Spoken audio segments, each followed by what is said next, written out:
Hi, I'm Aaliyah Woods, co-founder and farm manager for CommonWealth Urban Farms. This is our beginning gardener video series designed to help you have a successful garden even if you've never planted a seed before in your life. So I think we've had our last freeze for the season. It's mid-April and I'm ready to plant peppers.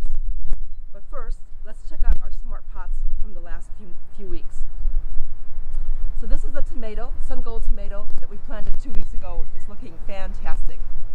It's grown amazing just in 2 weeks. This pot we've planted over the last several weeks. We've got arugula that's ready to harvest as baby arugula. Radishes that are coming along. See, they're just starting to form their roots right here. Some chard, rainbow chard, yellow and red rainbow chard, and some turnips that we planted last week that haven't germinated yet.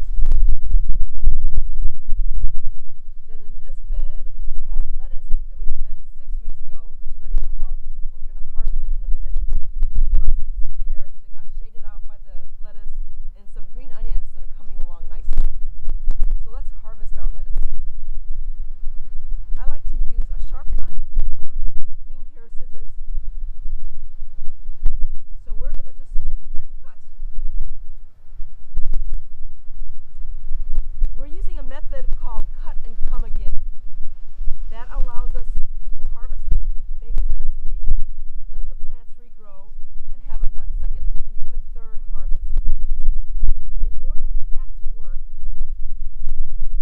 we need to cut above the growing tip. Let me show you what I'm talking about.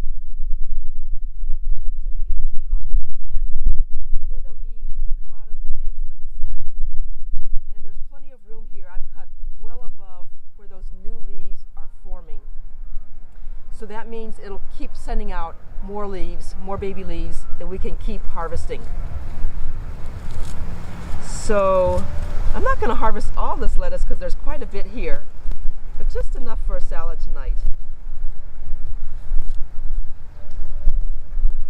All right, and then to rinse it very gently. When lettuce is this small, it's very tender and it bruises easily. So one way to do that is simply to put the colander in a big bowl of water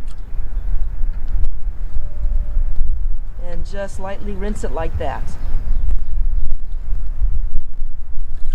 Then you can lay this on some towels to air dry. Even spinning it in a salad spinner can bruise the leaves. Add a few shredded carrots, some chopped green onion, a little bit of chopped apple. I'm thinking a light citrus vinaigrette. Fantastic salad. Now let's plant some peppers. We're going to plant 2 peppers here. This one is a red Marconi. This is an Italian type frying pepper. It's got a long tapered shape. It looks kind of like a hot pepper, but it's a sweet pepper like bell peppers are.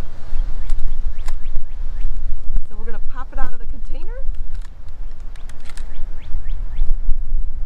and just pop it in the smart pot. Just like that.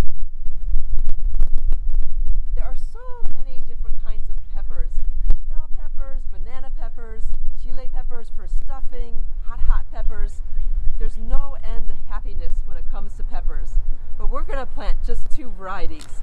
This one is called shishito. It's a Japanese pepper.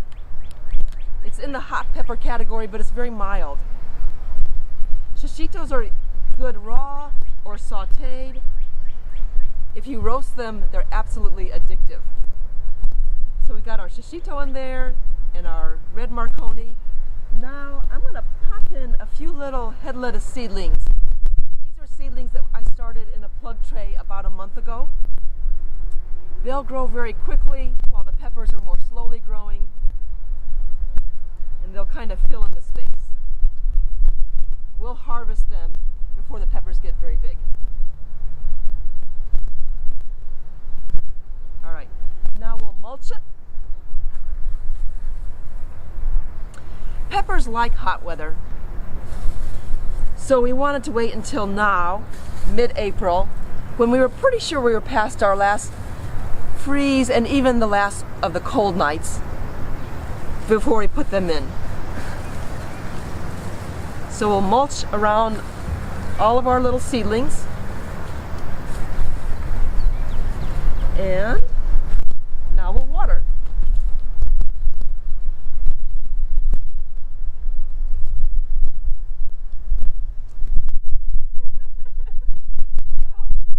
We'll try to water. It's a windy day in Oklahoma. So I'll come back in a little bit and water again, and probably a third time today. Because we're planting seedlings instead of just seeds, we really want the water to go down deeper into the root zone. And it takes a few minutes for it to sink down.